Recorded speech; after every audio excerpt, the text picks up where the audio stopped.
Alright guys, today we are going to be working on a SUV. We have a vehicle that has been having the check engine light on and other lights such as ABS, traction control, brake light. That's because all of those are actually driven by the speed sensor. The speed sensor communicates with the wheel bearing, and the wheel bearing gives feedback.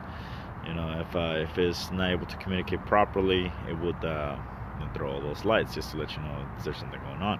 So today I'm going to be showing you, I think I've shown it before, but it's very important because wheel bearings, whenever they do come apart, can be some serious problems there.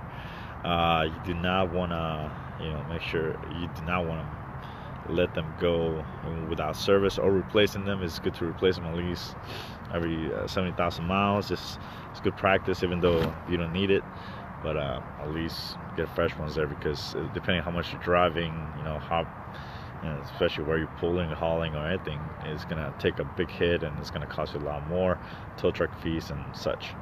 But anyways, let's show you how to test and just check if you have bad wheel bearings. Now, some vehicles are going to be very easy to detect. Nissans, Honda, sometimes they can hide that symptom very well. And some vehicles will give you a screeching sound just because the rotor is going to start going from straight to leaning wherever the vehicle is going. So pretty much, if it's a bad wheel bearing, it's going to start rubbing, just depending, like that. It's not going to be perfect. So yeah, sometimes you can get sounds, vibrations, screeching, wear, rotor wear, brake pad wear.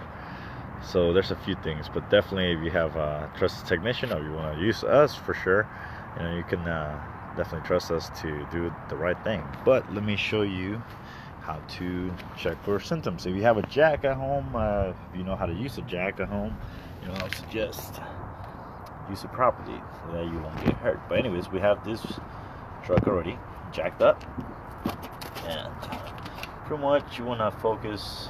Let me see this side. Let me see. So pretty much we're going to be grabbing it from north to south, straight as possible, and we're going to be pushing. We're going to be pushing front and back. And if you have any play, this should not have any play at all. Let's see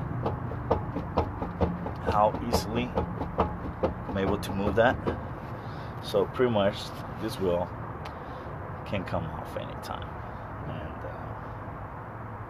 being such a high vehicle, it's not a good thing. I mean, I'm even doing it with one hand. You're not supposed to be able to do this with one hand. So it's just gone. So there's at this point there's nothing else than to do just a replacement. They're gonna need, they still have some brake pads, but it's been wearing out just because it has a lot of stress going on. So definitely gonna need brake pads, and